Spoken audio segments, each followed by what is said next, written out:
Yo soy Celia del Palacio y les voy a hablar un poquito sobre Leona Vicario.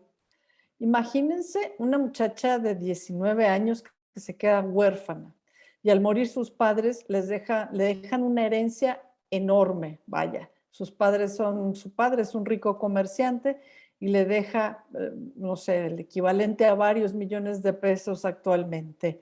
Le dejan además el futuro asegurado al firmar un compromiso de matrimonio con uno de los herederos más ricos del país. Imagínense que la muchacha, además de rica, es bella e inteligente. Es muy cultivada, ha leído mucho, habla francés, ha leído los libros más importantes de la época. Su espíritu, además, le exige libertad. Y aunque vive con su tío, conserva un departamentito independiente por ahí al lado. Está relacionada con la mejor sociedad y su tío es un miembro muy prominente del gobierno y de las instituciones de la época. Ahora imagínense cómo era la Nueva España a finales del siglo XVIII, después de 3 siglos de dominación española. Estamos hablando de una sociedad dividida, que no permitía el ascenso social fácilmente, las clases sociales estaban muy bien marcadas y el estatus estaba definido no solo por el dinero, sino por la sangre. Solo los peninsulares, los españoles de vieja sangre, sangre pura, podían acceder a los más altos puestos de gobierno, de la iglesia y de otras áreas. Las realidades y los valores eran muy distintos de los nuestros el día de hoy. Los criollos, aunque fueran ricos, siempre estaban en segundo plano. Finalmente, a finales del siglo XVIII, principios del XIX, pues el descontento de los criollos fue creciendo y se empezaron a organizar en grupos de conspiradores en varias ciudades de la Nueva España. Primero quisieron, aprovechando que el rey Fernando VII fue capturado en España, pues quisieron establecer una autonomía en la Nueva España para intentar poner aquí un nuevo virrey que fuera más cercano a sus ideales y a sus valores. Finalmente esto no resultó bien y entonces tuvieron que seguir con las conspiraciones. Finalmente esto desembocó en el grito de Dolores en 1810. Y bueno, una vez puesto este escenario, volvamos con aquella joven rica, bella, inteligente, culta, criolla. Algunos dicen que mestiza, puesto que también tenía por ahí algunos antepasados indígenas, que había sido descendiente del mismísimo rey Netzahualcóyotl. Y bueno, tenemos a esta mujer que en medio de este ambiente de conspiraciones y además con un gran descontento por parte de la población, porque no había libertad de producción ni de comercio. Muchos de estos criollos fueron obligados, digamos, a mandar sus impuestos, un dinero que era suyo para financiar la guerra en Europa, con nuevas leyes, nuevos impuestos, con un nuevo gobierno. Entonces, la gente no estaba contenta. Entonces, en este ambiente de conspiraciones, esta chica decidió dejar atrás su vida de fiestas, su vida de sarao, su vida de teatro, de paseos, de diversión, y se empezó a involucrar seriamente con los grupos sediciosos de la Ciudad de México. Esta mujer es nada menos que Leona Vicario. Leona Camila María de la Soledad Vicario y Fernández de San Salvador, quien con ninguna necesidad, porque no tenía ninguna necesidad de dejar su vida de comodidades, puso en riesgo su patrimonio, su herencia, su honor, que en aquel momento era muy, muy valioso, el honor de una mujer rica, de una mujer con esta familia tan ilustre, su libertad y hasta su vida. Así empezamos hablar de la historia de Leona Vicario.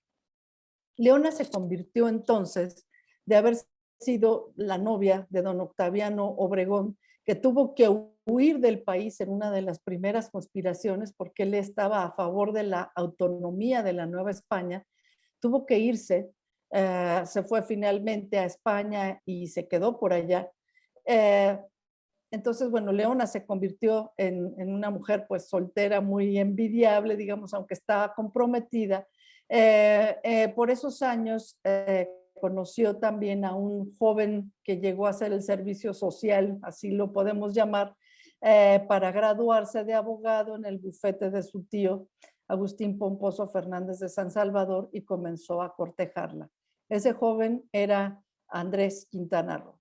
Pero realmente Leona ya se había involucrado en estos grupos sediciosos que estaban conspirando a favor de la autonomía y después conspiraron a favor de la independencia de la Nueva España, que eran los Guadalupes en la Ciudad de México.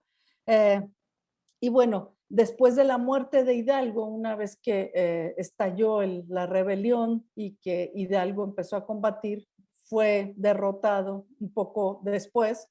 Estos grupos sediciosos continuaron en la lucha.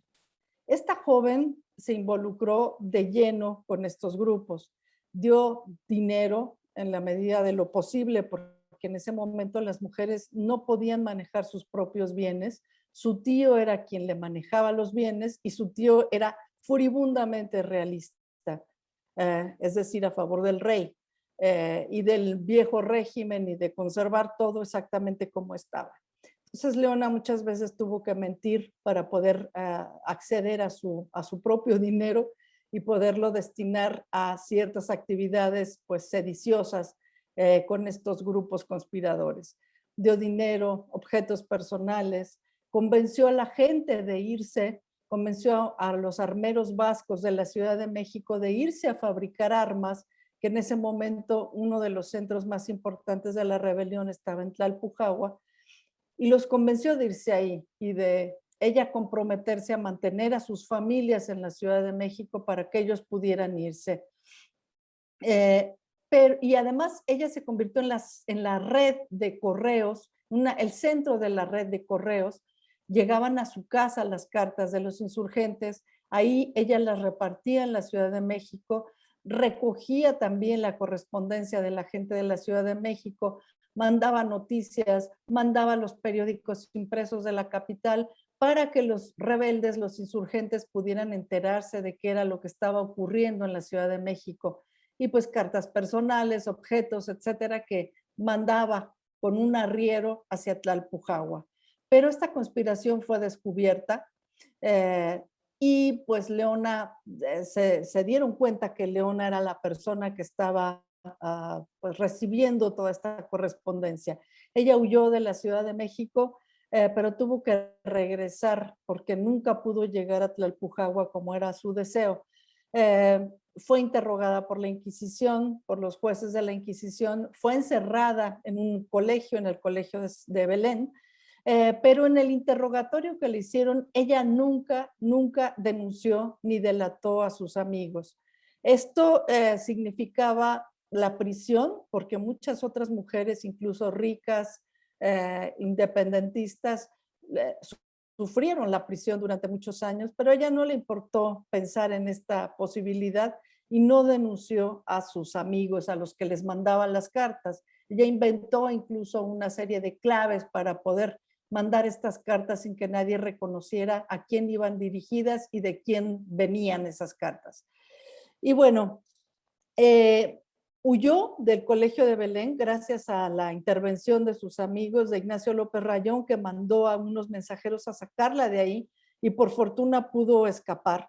Y después se salió de la Ciudad de México, se dirigió a Oaxaca primero. A diferencia de otras mujeres de la élite, ella se fue de la Ciudad de México y anduvo a salto de mata durante muchos años, varios años que duró la Guerra de Independencia, por diversos lugares de la Nueva España, los actuales estados de Oaxaca, Guerrero, Michoacán, Estado de México, sufriendo privaciones, epidemias, hambre, y pues siguiendo con el Congreso de la Náhuac, Su hija Genoveva, nació bueno, en condiciones muy precarias.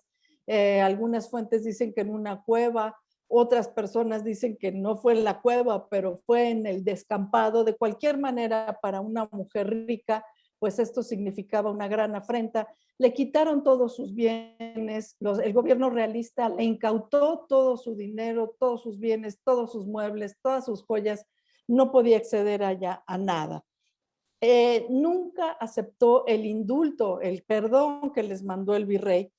Y después, una vez conseguida la independencia y que pudieron regresar a la Ciudad de México, se tuvo que defender de los ataques de los poderosos, que decían que pues ella no merecía que se le regresaran sus bienes porque solamente había seguido en esta ruta de la insurgencia por amor a su marido, por amor a Andrés Quintana Roo. Y pues ella tuvo que defenderse y decir que pues en realidad ella era muy independiente, que tenía un pensamiento propio y que las mujeres en realidad podían pensar por sí mismas y defender sus ideas políticas en total independencia de con quién se relacionaran o quiénes fueran sus amigos.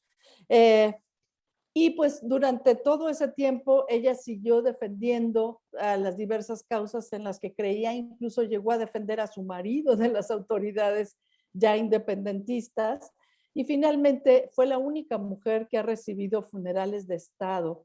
El presidente Santana acompañó su cortejo fúnebre en 1842 y actualmente sus restos descansan en la columna de la Independencia. Como Leona, hubo otras mujeres que lucharon y participaron en la guerra de independencia, como conspiradoras, seductoras, correos, incluso capitanas, generalas, y pues la historia tiene esta gran deuda con sus mujeres.